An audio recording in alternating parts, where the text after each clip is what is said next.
ഈശോ മിശിഹായ്ക്ക് സ്തുതിയായിരിക്കട്ടെ. ഇന്ന് ഞാൻ നിങ്ങളുടെ മുമ്പിലായിരിക്കുന്നത് പരിശുദ്ധ കുർബാനയും അതുപോലെ തന്നെ പരിശുദ്ധ കുർബാനയും നമുക്ക് ലഭിക്കുന്ന പരിശുദ്ധാത്മാവും എങ്ങനെ നമ്മളെ അനുദിന ജീവിതത്തിൽ നയിക്കുമെന്നും അത് പ്രത്യേകിച്ച് എൻ്റെ ജോലി മേഖലയിൽ എങ്ങനെ നയിച്ചു എന്ന് നിങ്ങളുമായിട്ട് പങ്കുവയ്ക്കുവാനാണ്. ഇത് നടക്കുന്നത് കഴിഞ്ഞ വർഷം നവംബറിലാണ്, കേപ്പ് ടൗണിൽ വെച്ചാണ്, സൗത്ത് ആഫ്രിക്കയിൽ. ഞാനൊരു ഏവിയേഷൻ കമ്പനിയിലാണ് വർക്ക് ചെയ്യുന്നത്. അപ്പോൾ കമ്പനിയുടെ ഭാഗമായിട്ടൊരു വലിയ ഇവൻറ്റ് കേപ്പ് ടൗണിൽ വെച്ച് പ്ലാൻ ചെയ്യുവാനായിട്ട് ഇടയുണ്ടായി. അപ്പോൾ ആ ഇവൻറ്റ് ലീഡ് ചെയ്യുവാനായിട്ട് കമ്പനി എന്നെ ചുമതലപ്പെടുത്തി. അപ്പോൾ അതിനകത്തൊരു പ്രശ്നം ഉണ്ടായിരുന്നതെന്ന് പറഞ്ഞാൽ, ഞാനൊരു ഇതുവരെ ഒരു ഇവൻറ്റ് ലീഡ് ചെയ്തിട്ടില്ല. അതേപോലെ തന്നെ അങ്ങനെ ഒരു എക്സ്പീരിയൻസ് ഒന്നും എനിക്കില്ല. പക്ഷേ ഏറ്റവും വലിയ കോംപ്ലിക്കേഷൻ എന്നാന്ന് പറഞ്ഞാൽ, മോസ്റ്റ് ഓഫ് എല്ലാ കൺട്രീസിൽ നിന്നും ഇവിടെ ആ ഇവൻറ്റിൽ പങ്കെടുക്കുവാനായിട്ട് ആൾക്കാർ വരുന്നുണ്ട്. അതുപോലെ തന്നെ കുറേ ഏവിയേഷൻ പ്രൊഫഷണൽസൊക്കെ വരുന്നുണ്ട്. എന്തേലും ഒന്ന് പാളിപ്പോയാൽ തീർന്നു. അപ്പോൾ ഒരു എക്സ്പീരിയൻസും ഇല്ല.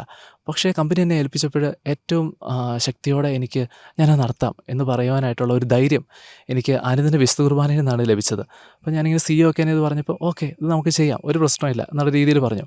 പക്ഷേ ഉള്ളിൻ്റെ ഉള്ളിൽ ഒരു ധൈര്യക്കുറവുണ്ടായിരുന്നു. അതിൻ്റെ കാരണം ഇതായിരുന്നു: ഞാൻ പരിശുദ്ധ കുർബാന ഉണ്ടെങ്കിൽ എനിക്ക് കുഴപ്പമില്ല, നല്ല ധൈര്യമാണ്, എവിടെ വേണേലും എന്ത് വേണേലും ചെയ്യാനുള്ള ധൈര്യമുണ്ട്. കാരണം ഈശോ എൻ്റെ ഉള്ളിലുണ്ടെന്ന് എനിക്ക് പൂർണ്ണമായ ബോധ്യമുണ്ട്. പിന്നെ പേടിക്കാനൊന്നുമില്ല. പിന്നെ ഞാൻ ആകെ പഠിച്ചപ്പോൾ എനിക്ക് മനസ്സിലായി, അവിടെ ദേവാലയങ്ങളുണ്ട്, എന്നാലും വിശുദ്ധ ബലി എല്ലാ ദിവസവും ഇല്ല, പരിശുദ്ധ കുർബാനയില്ല. അപ്പോൾ ഞായറാഴ്ച മാത്രമേ ഉള്ളൂ. പിന്നെ ഞങ്ങൾ താമസിക്കുന്നിടത്ത് നിന്ന് കുറേ ദൂരത്താണ്. അപ്പോൾ അത് പ്രാക്ടിക്കലി പോസിബിൾ അല്ല. പിന്നെ നമ്മളങ്ങനെ പരിശുദ്ധ കുർബാനയ്ക്ക് അങ്ങനെ നടക്കാനൊന്നും പറ്റിയ ഒരു സാഹചര്യം അവിടെ ഉണ്ടാവണമെന്നുമില്ല. അപ്പോൾ ഞാൻ ഈശോയോട് പറഞ്ഞു, ഈശോയെ, എല്ലാ ദിവസവും വിശുദ്ധ കുർബാന ഉണ്ടെങ്കിൽ എനിക്ക് ഓക്കെയാണ്. നീ എൻ്റെ ഉള്ളിലേക്ക് വന്നാൽ പിന്നെ പവറാണ്, നമുക്ക് എന്തും ഡീൽ ചെയ്യാം. പക്ഷേ ഇതെങ്ങനെ ചെയ്യും?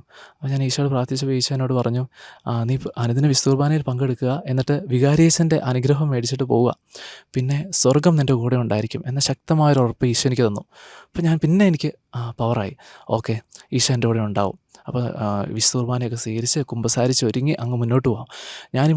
ഇവിടെ വെച്ച് ഓഫീസിൽ വെച്ചായിരുന്നപ്പോഴും ചെയ്ത കാര്യങ്ങൾ എനിക്ക് ഭയങ്കര ഒരു ദൈവപരിപാലനം ഞാൻ അനുഭവപ്പെട്ടു. ആ ഇവൻറ്റിന് വേണ്ടിയിട്ടുള്ള ഓരോ കൊളാട്രൽസും നമ്മൾ തയ്യാറാക്കുമ്പോഴും അങ്ങനെ പ്ലാൻ ചെയ്ത് മുന്നോട്ട് പോകുമ്പോഴൊക്കെ ഭയങ്കര ഒരു കോൺഫിഡൻസ് ആയിരുന്നു. അതേപോലെ തന്നെ ഞാനിങ്ങനെ ഫ്ലൈറ്റിലൊക്കെ ഇരുന്ന് പ്രാർത്ഥിച്ച് ജപമാലയൊക്കെ ചൊല്ലി അങ്ങോട്ട് പോവുകയാണ്. അവിടെ എത്തിയിട്ട് ഞാൻ ഞെട്ടിപ്പോയി. അതേപോലെ മാറ്റവും ധൈര്യവുമാണ് എനിക്ക് വന്നത്. സാധാരണ പഴയ ജനസല്ലായിരുന്നു. കാരണം പഴയ ജനസ് മറ്റുള്ളവർ എന്ത് വിചാരിക്കും, അയ്യോ ഇങ്ങനെ ചെയ്യാവോ അങ്ങനെ ചെയ്യാവോ എന്നൊക്കെ. പക്ഷേ എനിക്ക് ക്ലിയർ ആയിട്ടുള്ള പ്രോംപ്റ്റ് ഇങ്ങനെ കിട്ടുമായിരുന്നു. അതിങ്ങനെ ചെയ്യണം, ഇവിടെ അങ്ങനെ ചെയ്യണം, ഇതവിടെ സെറ്റ് ചെയ്യണം. അങ്ങനെ ഞാനെല്ലാം ആ ഇവൻറ്റ് കറക്റ്റ് ആദ്യത്തെ ദിവസം മുതൽ പ്ലാൻ ചെയ്ത് ഭയങ്കര സ്മൂത്തായിട്ട് ആദ്യത്തെ സ്റ്റാർട്ടിങ് ദിവസം തൊട്ട് ഒരു മിസ്റ്റേക്കോ ഒരു എറർ പോലും അവിടെ ഉണ്ടായില്ല. ഇതേപോലെ നിങ്ങൾ മനസ്സിലാക്കണം, ഞാനിതുവരെ ഒരു ഇവൻറ്റ് ഹാൻഡിൽ ചെയ്തിട്ടില്ല. എനിക്കങ്ങനെ ഒരു എക്സ്പീരിയൻസ് ഇല്ല. ഞാൻ കണ്ടിട്ടുണ്ട് ഇവൻറ്റ്സൊക്കെ. എന്നാലും ഇവൻറ്റ്സ് അതെന്താ അവർ ചെയ്യുന്നതെന്ന് പോലും കറക്റ്റായിട്ട് അറിയില്ല. എന്നാലും ആ ഈശോയിലുള്ള ശക്തി, പരിശുദ്ധാത്മാവിനെ എനിക്ക് ശരിക്കും എൻ്റെ ശരീരത്തിൽ എനിക്ക് ഫീൽ ചെയ്യുന്നുണ്ടായിരുന്നു. എനിക്ക് ആ ധൈര്യം എന്ന് പറഞ്ഞാൽ വളരെ ധൈര്യമാണ്. അങ്ങനെ മുന്നോട്ട് പോവാം. അപ്പോൾ രണ്ടാമത്തെ ദിവസമായി. അപ്പോൾ എന്നോട് ഞങ്ങളുടെ മാർക്കറ്റിങ്ങിൻ്റെ മാനേജറായ അനിറ്റ എന്നോട് ചോദിച്ചു, ജെൻസെ, നീ ഒരു പ്രസൻറ്റേഷൻ ചെയ്യാമോ branding and communication, branding and മാർക്കറ്റിങ്ങിനെ കുറിച്ച് ഓക്കെ ആണോ എന്ന് ചോദിച്ചു. അപ്പോൾ ഞാൻ പറഞ്ഞു, ഓക്കെയാണ്, ഞാൻ ചെയ്യാം, ഒരു കുഴപ്പമില്ല. പക്ഷെ നിങ്ങളൊരു കാര്യം മനസ്സിലാക്കണം, അത് ഇംഗ്ലീഷിലാണ് നമുക്ക് സംസാരിക്കാൻ പറ്റുള്ളൂ, മലയാളത്തിൽ ചെയ്യാൻ പറ്റില്ല. ഞാൻ പ്രസംഗങ്ങൾ പറഞ്ഞിട്ടുണ്ട്, വലിയ പ്രസംഗങ്ങളല്ല, ചെറിയ പ്രസംഗങ്ങൾ പണ്ടെപ്പോഴൊക്കെ പറഞ്ഞിട്ടുണ്ട്. പക്ഷേ ഒരിക്കലും ഇംഗ്ലീഷിലൊരു പ്രസംഗം ഞാൻ പറഞ്ഞിട്ടില്ല. പിന്നെ ഇംഗ്ലീഷിൽ സംസാരിക്കാനൊക്കെ ഓക്കെയാണ്. പക്ഷേ ഇത്രയും വലിയ ഏവിയേഷൻ പ്രൊഫഷണൽസും അവരൊക്കെ ഇരിക്കുമ്പോൾ എങ്ങനെ സംസാരിക്കുമെന്ന് എനിക്ക് വളരെ പേടിയുള്ളൊരു കാര്യമായിരുന്നു. കാരണം അതുമാത്രമല്ല, പഴയ ജെൻസനെന്ന് പറഞ്ഞാൽ അങ്ങനെ ചിന്തിക്കുക വെള്ളവും വേണ്ട, ഞാനൊന്നും ഒഴിഞ്ഞ് മാറുകയുള്ളൂ. പക്ഷേ അപ്പോൾ ഞാൻ പറഞ്ഞു, ഞാൻ ചെയ്യാം, ഒരു കുഴപ്പമില്ല. എന്നിട്ട് അങ്ങനെ ഇവൻറ്റിൻ്റെ കാര്യങ്ങളൊക്കെ ഓടി നടക്കുവാണ്. പക്ഷേ ഞാൻ പ്രിപ്പയർ ചെയ്തു. ഞാൻ ചെറുതായിട്ടൊന്ന് പ്രിപ്പയർ ചെയ്തു, പോയിൻറ്റ്സ് എല്ലാം ഇങ്ങനെ നോട്ട് ചെയ്തിട്ട്. എന്നിട്ട് എൻ്റെ സമയം വന്നു പ്രസൻറ്റ് ചെയ്യാനുള്ളത്. അപ്പോൾ ഞാൻ അവിടെ നിന്ന് എഴുന്നേൽക്കുവാണ് പ്രസൻറ്റ് ചെയ്യാനായിട്ട്. ഞാൻ തൊട്ടടുത്തുള്ള എൻ്റെ കൊളീഗായിട്ടുള്ള ബിബിൻ ചേട്ടയാണ് എൻ്റെ കൂടെ എല്ലാത്തിനും സഹായിക്കാനുള്ളത്. പക്ഷേ ആളുടെ കൈ കിടന്ന് വിറയ്ക്കുകയാണ്. ആൾ പറഞ്ഞു, ഏട്ടാ ജെൻസ്, നീയാ പ്രസൻറ്റ് ചെയ്യാൻ പോണേ. പക്ഷേ എൻ്റെ കൈ കിടന്ന് വിറയ്ക്കുന്നത്. പക്ഷേ എനിക്കൊരു വിറയും ഉണ്ടായിരുന്നില്ല. ഞാൻ ഇങ്ങനെ സ്റ്റേജിൽ ആ ഒരു പോഡിയത്തിലിങ്ങനെ എൻ്റെ ടാബൊക്കെ വെച്ചിട്ട് പോയിൻറ്റ്സ് അതിൻ്റെ അകത്തുണ്ടായിരുന്നു. ഞാനിങ്ങനെ വളരെ ആത്മവിശ്വാസത്തോടെ ഇങ്ങനെ ഓഡിയൻസിനെ നോക്കി, എല്ലാവരുടെയും കണ്ണുകളിൽ നോക്കി ഞാൻ സംസാരിച്ചു. ഒരു വിറ പോയിട്ട് എനിക്ക് മനസ്സിലൊരു ഭീതി പോലും ഇല്ലായിരുന്നു. അപ്പോൾ ഞാൻ ഈശോയോട് പ്രാർത്ഥിച്ചു, ഈശോയെ, നീ ഇത് തകർത്തേക്കണേ, നീ എൻ്റെ ഉള്ളിലുണ്ടെന്ന് എനിക്കറിയാം, നീ പരിശുദ്ധ കുർബാന സ്വീകരിച്ചിട്ടില്ലാലും നീ എനിക്ക് തന്ന വാഗ്ദാനമുണ്ട്, നീ എൻ്റെ കൂടെ ഉണ്ടായിരിക്കുന്നു, എന്നെ നീ നാണം കെടുത്തരുത് എന്ന് പറഞ്ഞിട്ടാണ് ഞാൻ പോകുന്നത്. കാരണം നമുക്ക് വലിയ കൈകാര്യം ചെയ്യാൻ വലിയ പരിചയമില്ലാത്തൊരു ലാംഗ്വേജാണ് ഇംഗ്ലീഷ്. അത് പ്രസംഗത്തിലൂടെയൊക്കെ പറഞ്ഞയക്കാനൊക്കെ പറ്റും. പക്ഷേ ഏറ്റവും നന്നായിട്ട് ആ പ്രസംഗം മാറി. അത് ഞാനല്ല, ഈശോയാണ് എന്നിലൂടെ പറഞ്ഞത്. അത് ഞാൻ വളരെ ഞെട്ടിപ്പോയി. എനിക്ക് ഒരിക്കലും അങ്ങനെ ചെയ്യാൻ പറ്റില്ലായിരുന്നു. പക്ഷെ ഞാനത് കഴിഞ്ഞിട്ട് ഏറ്റവും സന്തോഷത്തോടു കൂടി ഈശോയോട് നന്ദി പറഞ്ഞിട്ടാണ് ഞാൻ അവിടെ നിന്ന് ഇറങ്ങിയത്. പിന്നെ അത് അത് ആ ഒരു പ്രസൻറ്റേഷൻ കേട്ടിരുന്നവരെല്ലാവരും പറഞ്ഞു, "ഇത് വളരെ നന്നായിരുന്നു, നല്ലതായിരുന്നു, വളരെ നന്നായിട്ടുണ്ടായിരുന്നു." അങ്ങനെ കുറേ പേരൊക്കെ വന്ന് എന്നെ അഭിനന്ദിച്ചു. പക്ഷേ എൻ്റെ മനസ്സിലുണ്ടായിരുന്നു, ഇത് ഞാനല്ല പറഞ്ഞത്, ഈശോയാണ് എന്നോട് സംസാരിച്ചത്. എനിക്കത് പൂർണ്ണമായ ബോധ്യമുണ്ടായിരുന്നു. പഴയ ജെൻസാണെങ്കിൽ ഇതല്ല, അത് നടക്കണ കാര്യമല്ല. അപ്പോൾ അങ്ങനെ ഇവൻ്റ് മുന്നോട്ട് പോവുകയാണ്. ഞാൻ ഇവൻ്റിലെ എല്ലാം ഓടി നടന്ന് ഇങ്ങനെ ചെയ്യാൻ പറ്റുന്നു. ഇതെല്ലാം ഞാൻ അഹങ്കാരത്തോടെ പറയണ കാര്യമല്ല കേട്ടോ. നിങ്ങളൊന്നും വിചാരിക്കരുത് ഇവൻ അവിടെ പോയി ഇതൊക്കെ ചെയ്തു എന്ന് കാണിക്കാൻ വേണ്ടി അഹങ്കാരത്തോടെ പറയുമെന്ന്. പക്ഷെ അങ്ങനെയല്ല. പക്ഷേ ഈശോ എന്നെ പരിപാലിച്ചത് എനിക്ക് വളരെ ശക്തമായി പരിശുദ്ധാത്മാവിൻ്റെ ഒരു കൃപാവരമൊക്കെ എൻ്റെ ഉള്ളിൽ ഞാൻ ഫീൽ ചെയ്തു. അത്രയും ഞാൻ ഫീൽ ചെയ്ത് ഞാൻ ഓർത്തെ പരിശുദ്ധാത്മാവ് നമുക്ക് പാപത്തിൽ നിന്നൊക്കെ മാറി അങ്ങനെ പോകാനൊക്കെ നമ്മളെ സഹായിക്കും പരിശുദ്ധ കുർബാന. പക്ഷേ അങ്ങനെയല്ല. നമ്മൾ ചെയ്യുന്ന അനുദിന കാര്യങ്ങൾ, അത് ഏത് കാര്യമായിക്കോട്ടെ, സാമ്പത്തികമായ നമ്മുടെ ബിസിനസ്സോ, നമ്മൾ ചെയ്യുന്ന ജോലിയോ, നമ്മളെ പഠനമോ എന്തായിക്കോട്ടെ, അതെല്ലാം അനുഗ്രഹിക്കപ്പെടും. നിങ്ങൾ പരിശുദ്ധ കുർബാനയ്ക്ക് അനുദിനം പോയി തുടങ്ങിയാൽ മതി. കുമ്പസാരിച്ച് ഏറ്റവും സ്നേഹത്തോടെ പരിശുദ്ധ കുർബാനയ്ക്ക് പോയി തുടങ്ങിയാൽ നിങ്ങൾ വലിയ മാറ്റം ഉണ്ടാവും. അതിനുള്ള ഏറ്റവും വലിയൊരു ഉദാഹരണമാണിത്. അതേപോലെ തന്നെ ഇവൻ്റ് അങ്ങനെ മുന്നോട്ട് പോയി. ഇവൻ്റ് വളരെ നന്നായി പരിസമാപിച്ചു. ഏറ്റവും നന്നായിട്ട് എല്ലാവരും കുറേ പേര് എൻ്റെ അടുത്ത് വന്നിട്ട് പറഞ്ഞു, ഇവൻ്റ് നന്നായിട്ടിരുന്നു. അങ്ങനെ എന്നിട്ട് ഒരു ദിവസം ഞാനിങ്ങനെ ഇവൻ്റിന് കാറിലേക്ക് പോവുകയാണേ. അപ്പോൾ ഞങ്ങളുടെ മാർക്കറ്റിംഗ് ഹെഡായിട്ടുള്ള അനിറ്റയാണ് ഞങ്ങളെ കാറിൽ കയറ്റി കൊണ്ടുപോകുന്നത്. അപ്പോൾ ഞാനിങ്ങനെ ഓരോ സംസാരിച്ചുകൊണ്ടിരിക്കുമ്പം ഞാനെപ്പോഴും കുർബാനയിൽ ഇങ്ങനെ ഈശോയോട് പറയുന്നത്, ഈശോയെ ഞാൻ സംസാരിക്കുമ്പോൾ മറ്റുള്ളവർക്ക് നീ സംസാരിക്കുന്ന പോലെ, ഈശോ സംസാരിക്കുന്ന പോലെ തോന്നട്ടെ. ഞാൻ കാണുന്നത് നീ കാണുന്നത് പോലെ ആവട്ടെ, നിൻ്റെ കണ്ണുകളോട് ഞാൻ കാണട്ടെ. അപ്പോൾ എല്ലാവർക്കും ഞാൻ ഇപ്പോൾ ഏറ്റവും ചെറിയവൻ തൊട്ട് വലിയവൻ വരെ എല്ലാവർക്കും ഞാൻ ഈശോയെ കൊടുക്കാൻ, ഈശോയുടെ സ്നേഹം കൊടുക്കാൻ നോക്കും. അപ്പോൾ ഇങ്ങനെ പോയപ്പോഴത്തേനും ഞാൻ പോസിറ്റീവ് എനർജിയിലോട്ട് സംസാരിക്കുന്നതെന്ന് അനിറ്റയ്ക്ക് തോന്നി കാറിലിരുന്നപ്പോൾ. അപ്പോൾ എന്നോട് ചോദിച്ചു, ജെൻസ് നീ എന്താണ് സ്മോക്ക് ചെയ്യുന്നത്? എനിക്കും കൂടെ അത് തരാമോ, ഈ പോസിറ്റീവ് എനർജിക്ക് എന്ന് പറഞ്ഞു. അപ്പോൾ ഞാൻ പറഞ്ഞു, Anita it's the holy Eucharist. ഞാൻ പറഞ്ഞു, അത് പരിശുദ്ധ കുർബാനയാണ്. അപ്പോൾ അനിറ്റ ഒന്ന് ഞെട്ടി. വേണമെങ്കിൽ എനിക്കത് പറയാതിരിക്കായിരുന്നു. കാരണം ഇപ്പോൾ കമ്പനിയിലൊക്കെ നമ്മൾ വിശ്വാസത്തിൻ്റെ കാര്യമൊക്കെ വലിച്ചിട്ട് കഴിഞ്ഞാൽ അത് ബോറല്ലേ. പക്ഷേ എനിക്ക് ഈശോനെ സാക്ഷ്യപ്പെടുത്തണമെന്ന് തോന്നി. ഈശോയോട് ഞാൻ അനിറ്റയോട് പറഞ്ഞു, എൻ്റെ ഉള്ളിൽ പോസിറ്റിവിറ്റി എന്ന് പറഞ്ഞാൽ അത് ഹോളി യൂക്കരിസ്റ്റാണ്. അപ്പം അനിറ്റ പറഞ്ഞു, ഓക്കെ, ഫെയ്ത്ത് നല്ലതാണ് ജെൻസ്, ഓക്കെ എന്നൊക്കെ പറഞ്ഞു. അവർക്ക് എന്താ തോന്നിയിട്ടുള്ളതെന്ന് എനിക്കറിയില്ല. അതെനിക്ക് വിഷയമില്ല. കാരണം എൻ്റെ ഈശോയാണ് എന്നെ നയിക്കുന്നത്. ആ ഒരു ഇവൻ്റ് അങ്ങനെ വളരെ നന്നായി പൂർത്തീകരിക്കപ്പെട്ടു. എനിക്ക് വളരെയധികം സന്തോഷം അനുഭവിച്ചു. സന്തോഷം എന്ന് പറഞ്ഞാൽ ഈശോ എൻ്റെ കൂടെ ഉണ്ടായിരുന്നത് എനിക്കറിയാമായിരുന്നു. എൻ്റെ കൂടെയുള്ള ചേട്ടായിക്ക് അറിയാം ഞാൻ പോകുന്ന അനുദിന വിശുദ്ധ കുർബാനയ്ക്ക് പോകുന്നു, ഈശോ എൻ്റെ കൂടെ ഉണ്ടെന്നാണ് ഞാൻ പറയുന്നത്. അപ്പോൾ ആൾക്കും അത് വളരെയധികം ഫീൽ ചെയ്തു. എനിക്ക് മാത്രമല്ല, എൻ്റെ ചുറ്റുമുള്ളവർക്കൊക്കെ. അതേപോലെ നമ്മളായിരിക്കുന്ന എല്ലാ കാര്യങ്ങളും പരിശുദ്ധാത്മാവ് നമ്മുടെ കൂടെ ഉണ്ടായിരിക്കും. പരിശുദ്ധാത്മാവ് നിൻ്റെ മേൽ വരും, അത്യുന്നതൻ്റെ ശക്തി നിൻ്റെ മേൽ ആവസിക്കും. ലൂക്ക 1:35. പരിശുദ്ധാത്മാവ് നമ്മളുടെ ഉള്ളിലേക്ക് വന്നു കഴിയുമ്പോൾ നമുക്ക് നമ്മുടെ മാനുഷികമായ ശക്തിയല്ല, ദൈവികമായ ശക്തിയാണ്. പക്ഷെ നമ്മൾ ആരും അത് തിരിച്ചറിയുന്നില്ല. അത് തിരിച്ചറിയാനായിട്ട് നമ്മൾ പാപത്തെ വെടിയണം. പാപത്തെ വെടിയാൻ നമുക്ക് സാധിക്കണമെങ്കിൽ പരിശുദ്ധാത്മാവ് നമ്മുടെ ഉള്ളിലേക്ക് വരണം.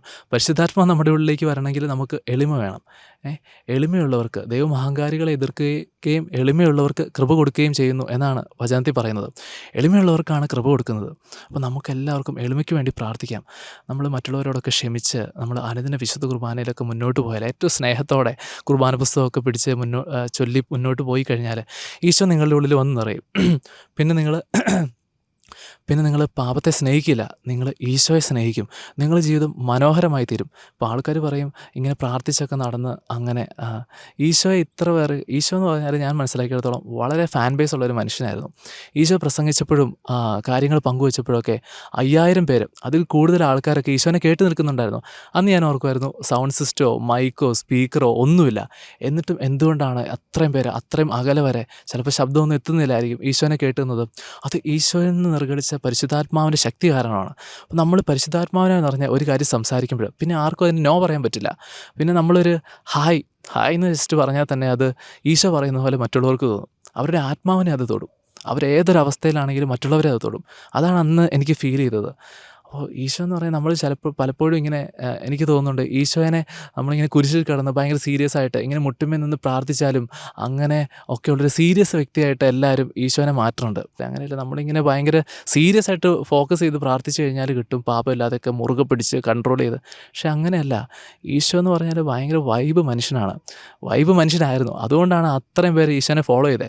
അല്ലെങ്കിൽ എന്തുകൊണ്ടാണ് ഫോളോ ചെയ്തത്? എല്ലാവരും ഈശോനെ ഫോളോ ചെയ്തവരിൽ കുറേ പേരൊക്കെ രോഗം മാറുവാനൊക്കെയാണ്. പക്ഷെ കുറേ പേര് ഈശോനെ കേൾക്കാനും ഈശോയുടെ കൂടെ ആയിരിക്കുവാനും ഒക്കെ ആഗ്രഹിച്ചു. പലർക്കും സാധിച്ചില്ല. പലരും ഈശോനെ ഫോളോ ചെയ്യാനൊക്കെ അങ്ങനെ കൂടെ നടക്കുമായിരുന്നു. കാരണം ഈശോയിലുണ്ടായിരുന്ന ആ പരിശുദ്ധാത്മാവാണ്. അത് നമ്മളിലേക്കും തരാൻ വേണ്ടിയിട്ടാണ് ഈശോ ഈ ഭൂമിയിൽ നിന്ന് കുരിശിൽ മരിച്ച് നമുക്ക് വേണ്ടി പോയത്. നമ്മൾക്ക് വേണ്ടി സഹായകനെ അയക്കുമെന്നാണ് പറയുന്നത്. അപ്പോൾ പരിശുദ്ധാത്മാവ് നമുക്ക് കിട്ടുവാനുള്ള ഏറ്റവും എളുപ്പ വഴിയെന്ന് പറഞ്ഞാൽ പരിശുദ്ധ കുർബാനയാണ്. നിങ്ങൾ പരിശുദ്ധ കുർബാനയിൽ പങ്കെടുക്കുക. അതല്ലാതെ വേറൊരു വലിയ വഴിയുണ്ടോ എന്ന് എനിക്കറിയില്ല. എൻ്റെ ജീവിതത്തിൽ ഞാൻ മനസ്സിലാക്കിയതിടത്തോളം പരിശുദ്ധ കുർബാനയാണ്. അത് നിങ്ങളെ തീർച്ചയായും മാറ്റിമറിക്കും. നിങ്ങൾ ഇത് എക്സ്പീരിയൻസ് ചെയ്യണം. ഇത് എത്ര പേർക്ക് എങ്ങനെ പറഞ്ഞ് മനസ്സിലാക്കുമെന്ന് എനിക്കറിയില്ല. ഞാൻ പാപത്തെ സ്നേഹിച്ച് ഇങ്ങനെ മുന്നോട്ട് പോയ ഒരു മനുഷ്യനായിരുന്നു. എനിക്ക് പരിശുദ്ധാത്മാവ് എന്താണെന്നോ പിന്നെ ശരിക്കും നമുക്ക് പരിശുദ്ധാത്മാവ് ഇങ്ങനെ നമ്മളുടെ ഇടയിൽ സംസാരിക്കുന്നത് കേൾക്കാൻ പറ്റും. ആദ്യം എനിക്കൊന്നും അത് പറ്റുന്നില്ലായിരുന്നു.